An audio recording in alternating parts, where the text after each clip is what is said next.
Avant de commencer, s'il vous plaît, abonnez-vous et aimez la vidéo. J'aurais dû savoir que quelque chose n'allait pas dès la seconde où elle a commencé à rire comme ça. Trop fort, trop répété. Vous savez, ce genre de rire, celui qui ne correspond pas tout à fait à la blague. Nous étions dans notre propre jardin, des gobelets rouges en plastique à la main. Entourés de voisins et de collègues et de tous les gens qui pensaient autrefois que nous avions tout compris. Et puis Jessica, ma femme. La femme avec qui j'avais construit une vie dans notre modeste maison de banlieue à Phoenix, s'est tournée vers le groupe et l'a dit comme si elle demandait une autre recharge. Je pense que les mariages ouverts ont du sens, honnêtement. Un peu de liberté, un peu de plaisir. On meurt tous un jour, non? Un rire s'est propagé autour de nous. Je pense que les gens ont cru qu'elle plaisantait. Mon Dieu, j'ai prié pour qu'elle plaisante, mais alors elle m'a regardé, directement, et c'est là que je l'ai vue. L'éclat dans ses yeux qui disait que ce n'était pas une phrase en l'air. C'était son test. J'ai essayé de sourire pour garder mon calme. Eh bien, j'ai toujours pensé que l'engagement était un peu le but. Elle a haussé les épaules. Bien sûr, si tu aimes la possession. Sa voix était empreinte de quelque chose. De la moquerie ou peut-être juste de l'ennui. Le groupe s'est tu rapidement. Je pouvais sentir la tension s'épaissir, pressant comme la chaleur du désert à midi. Alors c'est ce que nous sommes maintenant, ai-je demandé, en gardant à peine ma voix stable. Une sorte d'expérience sur les limites? Jessica a pris une gorgée de son vin et m'a fait un demi-sourire.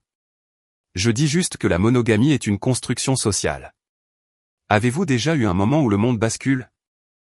Où les fondations sur lesquelles vous avez tout construit souvenirs, hypothèques, repas partagés, blagues privées semblent soudainement être un château de sable qu'une vague vient de toucher. J'ai regardé autour de moi. Nos amis regardaient le sol, le barbecue, les étoiles, n'importe où sauf nous. Personne n'a dit un mot. Je suppose que c'est ta façon de demander la permission. Ai-je marmonné? Où est-ce que tu me dis que c'est déjà en train de se passer? Elle n'a pas bronché. C'est une conversation. Non, Jessica, ça ne l'est pas. Une conversation. C'est ce qu'on a avant de démolir quelque chose. Pas au milieu d'une fête avec des gens que nous respectons tous les deux. Ma voix s'est brisée. Je ne voulais pas, mais c'est arrivé. Elle a levé les yeux au ciel. Tu es dramatique. Dramatique? Ce mot m'a frappé comme une gifle. Tu sais ce qui est dramatique? Construire une vie avec quelqu'un pour découvrir qu'il a réécrit les termes sans te le dire. Les invités se sont dispersés après ça. Personne ne voulait rester pour voir les conséquences. Et sur le chemin du retour, aucun de nous n'a dit un mot. Le désert défilait, les phares de la voiture dessinant de longues ombres sur la terre ouverte. Comme si nous étions un couple ennuyé d'un documentaire Netflix. Comme si l'amour signifiait moins que la nouveauté. Ce qui est drôle, c'est que, jusqu'à cette nuit-là, je vous aurais dit que j'étais content. Je m'appelle Nathan, 38 ans, ingénieur électricien. Je prends le même petit déjeuner tous les matins. Nous n'étions pas tapas accent Graveleuil, mais nous étions solides, ou du moins c'est ce que je pensais. Maintenant. Je suis un homme qui rentre chez lui à côté de quelqu'un qui ne semble pas se soucier de briser ce que nous avons construit, tant qu'elle peut appeler ça la liberté. Et le pire? Nous avions laissé derrière nous l'éclat des guirlandes lumineuses du jardin et les rires désinvoltes, l'échangeant contre une route froide du désert sous un ciel sans lune. Je ne pouvais pas me résoudre à parler. Pas encore. Mes mains agrippaient le volant comme si cela pouvait m'empêcher de m'effondrer. Du coin de l'œil, Jessica semblait calme. Trop calme. Comme quelqu'un qui avait répété cela dans sa tête pendant des semaines et qui avait enfin livré ses répliques. Sa posture était détendue, une jambe croisée. Les ongles tapotant légèrement sur l'écran de son téléphone. Elle n'avait pas dit un mot depuis la fête. Pas d'excuses, pas d'explications, rien. La route s'étendant à l'infini devant nous comme une métaphore de notre silence. C'est Jessica qui a finalement rompu le silence. Je veux plus, a-t-elle dit. 3 mots, sec et net. Comme une note de service. J'ai cligné des yeux, sans tourner la tête. Plus de quoi. Elle a soupiré comme si elle devait l'expliquer à un enfant. De liberté, d'espace. Je veux explorer des gens, des options. J'ai serré la mâchoire. J'ai gardé les yeux sur les lignes jaunes devant moi. Alors le mariage était la peine de prison. Et maintenant tu veux la liberté conditionnelle. Elle n'a même pas branché. J'en ai marre de faire semblant que nous sommes quelque chose que nous ne sommes pas. Quelque chose que nous ne sommes pas, j'ai ressassé ça dans ma tête. Que sommes-nous alors? Ma voix est sortie basse, pas en colère, juste vide. Jessica a haussé les épaules. Comme si elle énumérait les raisons d'annuler un abonnement à la salle de sport. Nous n'avons pas parlé le reste du trajet. Je suis entré dans l'allée de notre maison de plein pied. Celle avec les volets bleus délavés et le bougainvillier qu'elle m'avait autrefois supplié de planter. Pendant une seconde, je suis resté là, laissant le moteur tourner. Ne sachant même pas si je voulais entrer. Jessica a attrapé son sac à main, est sortie et est entrée directement sans un regard en arrière. Pas un seul regard. À l'intérieur. La maison sentait encore vaguement le barbecue de la fête. Des assiettes étaient empilées près de l'évier. Quelques bouteilles de bière à moitié vides étaient alignées sur la table du patio. Le genre de conséquences que l'on attend d'un samedi soir entre amis. Sauf que plus rien n'était normal. Elle ne m'a pas attendu. N'a pas demandé si j'allais bien. Elle a juste marché dans le couloir et est entrée dans la chambre d'amis, celle que nous offrions aux visiteurs. La porte a fait un léger clic derrière elle. Je suis resté dans la cuisine un moment. Écoutant le bourdonnement silencieux du réfrigérateur et le tic-tac de l'horloge au-dessus de la cuisinière. Tout autour de moi ressemblait à un décor de théâtre, familier mais faux. Nous nous disputions pour savoir qui avait laissé le lait dehors ou qui avait oublié d'arroser les plantes. C'était réel. Maintenant. Le silence s'est étiré, pressant ma poitrine. Quelque part dans le couloir, j'ai entendu un bruit sourd. Jessica laissant tomber ses chaussures, probablement. Elle avait l'habitude de fredonner en se préparant pour le lit. Ce soir, rien. Je suis allé dans le salon et me suis effondré sur le canapé. J'aurais dû crier, exiger des réponses. Mais à quoi bon? J'étais censé hocher la tête, sourire et rester silencieux. Je me suis penché en arrière, regardant les ventilateurs de plafond tourner au-dessus de ma tête. Mes pensées tournaient aussi vite. Qu'est-ce que j'ai manqué? Quand avons-nous commencé à nous éloigner? Mais peut-être que la vérité la plus dure était que je n'avais rien manqué. Peut-être qu'elle s'était éloignée au vu et au su de tous et que je ne voulais tout simplement pas le voir. J'ai retiré la couverture du canapé et me suis allongé sans allumer les lumières. Je pouvais sentir la distance froide s'installer. Pas seulement dans la maison, mais en moi. Cette nuit-là, pour la première fois depuis des années, je n'ai pas vérifié si elle dormait. Je n'ai pas jeté un coup d'œil pour voir si elle avait besoin de quelque chose. Je ne lui ai même pas souhaité bonne nuit, car quoi que nous ayons été avant, nous ne l'étions plus. Cette nuit-là. Le silence n'était pas seulement le silence. C'était une présence. Lourde, qui respirait, m'observant alors que j'étais assis voûté à la table de la cuisine bien après minuit. Attendant de voir si j'allais craquer. Jessica dormait déjà dans la chambre d'amis. Ce fait m'a frappé comme une brique dans la poitrine. Elle n'avait même pas hésité. Pas de conversation. Pas d'attente dans le couloir, juste une retraite comme si elle l'avait planifiée. J'ai regardé les photos sur le réfrigérateur. Nous au Grand Canyon, souriant sous le soleil. La carte de Noël d'il y a 2 ans, des pulls trop vifs, des sourires trop parfaits, des mensonges, peut-être, ou peut-être juste des souvenirs qui ne nous appartenaient plus. Dans le tiroir à côté de moi, j'ai trouvé notre album de mariage. Je ne l'avais pas ouvert depuis des années. La couverture était éraflée au coin, mais nos noms étaient toujours gravés en argent. Nathan et Jessica. Il y a 10 ans, nous nous étions tenus devant nos familles sous une guirlande de lumière, nous jurant fidélité pour toujours avec des voix larmoyantes et des mains moites. J'ai feuilleté les pages lentement. La voilà, Jessica, riant avec sa sœur, les yeux grands et chaleureux. Et me voilà, trop droit dans mon smoking, essayant d'avoir l'air cool. Alors que mon cœur battait la chamade. Mon Dieu, nous étions jeunes, pleins d'espoir, naïfs. J'ai touché la photo de nous embrassant sous l'arche, mes doigts effleurant le papier glacé. Pendant une seconde, j'ai eu l'impression de regarder des étrangers, familiers mais distants, comme si nous nous étions autrefois loués nos âmes, mais avions oublié de renouveler le bail. La douleur en moi s'est transformée. Moins une blessure, plus un vide. Pas de rage, pas encore. Juste du chagrin. Le chagrin pour quelque chose qui m'échappait des doigts. Peu importe à quel point j'essayais de le retenir. J'ai fermé l'album doucement et l'ai mis de côté. Ce chapitre était terminé, même si l'encre n'était pas complètement sèche. Dans le placard au-dessus du micro-ondes, il y avait une bouteille de whisky que j'avais gardée. L'une de ces bouteilles chères vieillies en fût que Jessica avait achetée pour notre anniversaire l'année dernière. J'ai versé 2 doigts dans une tasse à café. Pas de glace. Juste assez pour me réchauffer la gorge et émousser le tranchant de ma poitrine. Et je suis resté là, à respirer. Dehors, le vent bruissait dans les arbres, envoyant des ombres dansantes sur la fenêtre. J'ai écouté les faibles craquements de la maison qui s'installait, les murs que nous avions peints ensemble. Le sol sur lequel nous avions renversé du vin, le canapé où nous nous étions autrefois endormis en regardant de vieilles sitcoms. Tout avait toujours l'air pareil, mais ne se sentait plus pareil. Rien ne l'était. Finalement, je me suis levé, j'ai marché dans le couloir et je me suis arrêté devant la chambre d'Amy. La porte était juste assez entr'ouverte pour voir sa silhouette sous les couvertures. Paisible, imperturbable. J'ai attendu. J'ai attendu quelque chose. Un mouvement, un soupir. Murmurant la vérité que je n'avais pas voulu dire à voix haute jusqu'à présent. C'est fini. Et curieusement, cette déclaration silencieuse ne m'a pas détruit. Elle m'a stabilisé. Le lendemain matin. Je ne me suis pas réveillé.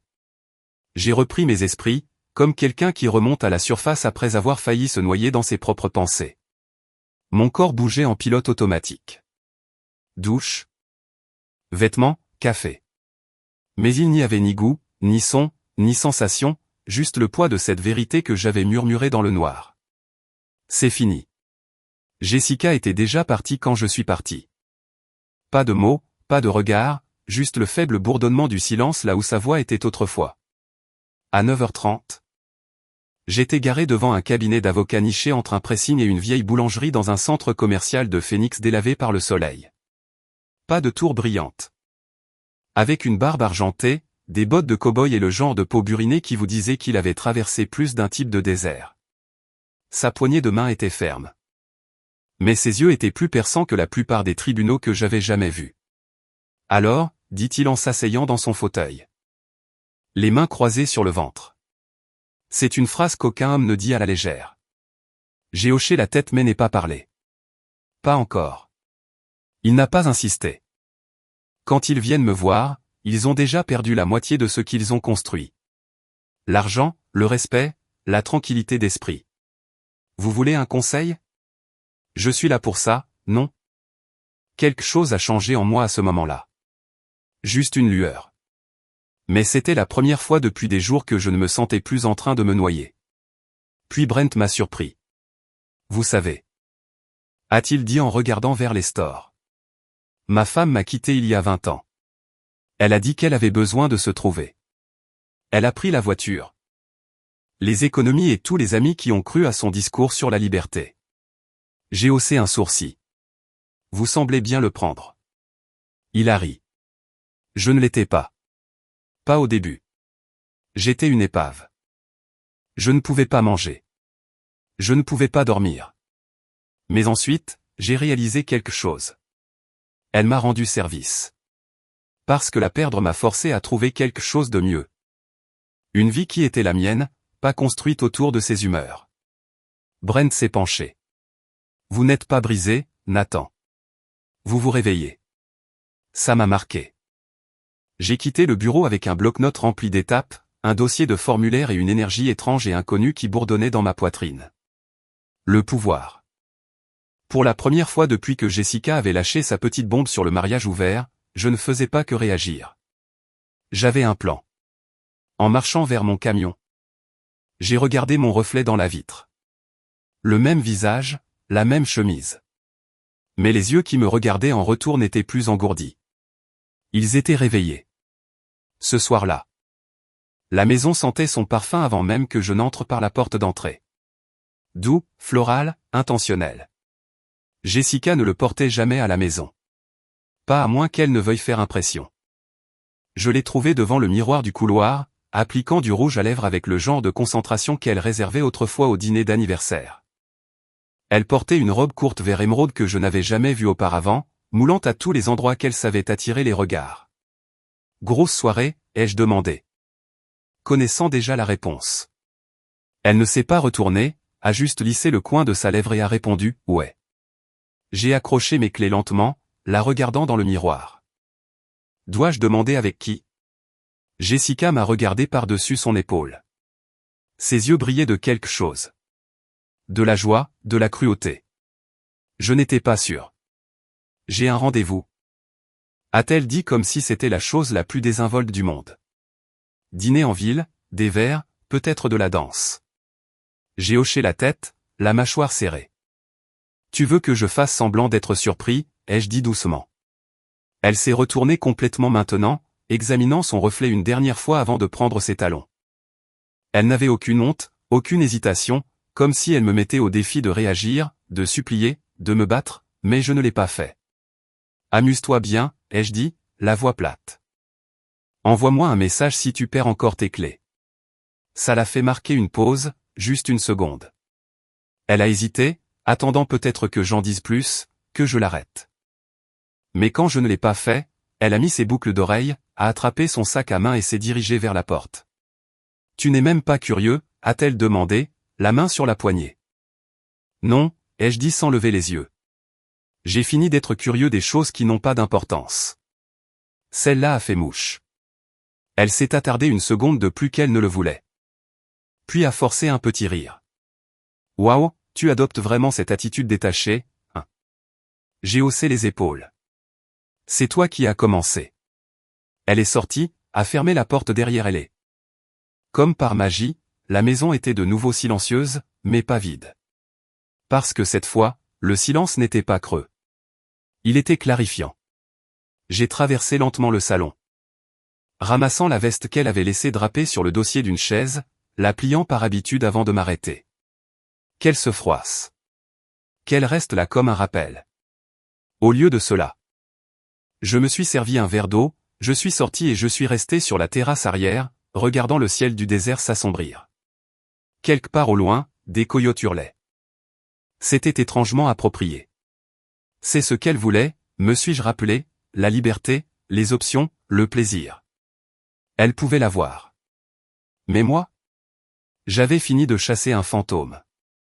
À l'intérieur. La maison ne me semblait pas solitaire. Elle me semblait à nouveau mienne. Le lendemain matin, la maison était toujours silencieuse. Jessica n'était pas rentrée. Je n'ai pas regardé mon téléphone. Je ne me suis pas demandé si elle avait passé la nuit ailleurs. Je n'ai pas demandé parce que je connaissais déjà la réponse. Et pour une fois, je n'avais pas besoin que ça me fasse mal. Au lieu de cela, j'ai enfilé un vieux sweat à capuche, j'ai lacé mes baskets et je suis sorti. L'air de Phoenix était vif à cette heure matinale, sec et mordant, mais c'était agréable. Honnête. Comme quelque chose contre lequel je pouvais vraiment m'appuyer. Il y avait une salle de sport à 5 minutes de route. Rien de luxueux. Le genre avec des néons qui clignotent et des machines qui grincent un peu trop fort. Je me suis inscrit sans hésiter. Je n'ai pas demandé de réduction. Je m'en fichais. J'avais juste besoin d'un endroit où le monde ne répondait pas. Où je pouvais sentir quelque chose, n'importe quoi, à part le poids engourdi dans ma poitrine. Ce premier entraînement a failli me tuer. Je n'avais pas touché une barre depuis des années. Le tapis de course me donnait l'impression d'avoir les jambes en coton. Mais à chaque kilomètre, à chaque répétition, quelque chose a commencé à changer. La douleur était réelle, prévisible et, d'une manière étrange, bienvenue. Parce que dans cette douleur, j'ai trouvé une structure. J'ai commencé à venir tous les jours. Même heure, même sweat à capuche. Pas d'excuses. Pendant que Jessica flottait dans la vie fantastique qu'elle poursuivait, je travaillais dur. Purgeant l'amertume par des pompes et de la sueur. Les courbatures sont devenues ma nouvelle normalité. J'ai suivi mes repas, supprimé le whisky, ajouté des légumes, pris le sommeil au sérieux. De petits changements, qui s'accumulaient tranquillement. La maison a commencé à le refléter aussi. J'ai enlevé ses chaussures du couloir d'entrée, j'ai mis en boîte les robes qu'elle ne portait plus. J'ai déplacé ses livres de la table de chevet et les ai remplacés par une petite horloge numérique et un bloc-notes. Mon côté du lit était fait avant que je ne parte chaque matin. Une habitude que je n'avais pas pratiquée depuis l'université. Jessica l'a remarqué. Bien sûr, elle n'a rien dit directement. Mais je l'ai surprise à me regarder un soir après qu'elle soit entrée et ait trouvé la maison propre, la vaisselle faite, le linge plié sans même qu'elle le demande. Elle s'est arrêtée dans le couloir, ses talons au cliquant sur le carrelage, les sourcils légèrement froncés. Elle a ouvert la bouche comme si elle allait demander quelque chose. Mais je suis passé à côté d'elle sans ralentir. L'équilibre du pouvoir avait changé, et elle l'a senti. Je n'avais pas besoin de crier ou d'accuser. Le silence parlait pour moi maintenant. Plus tard cette semaine,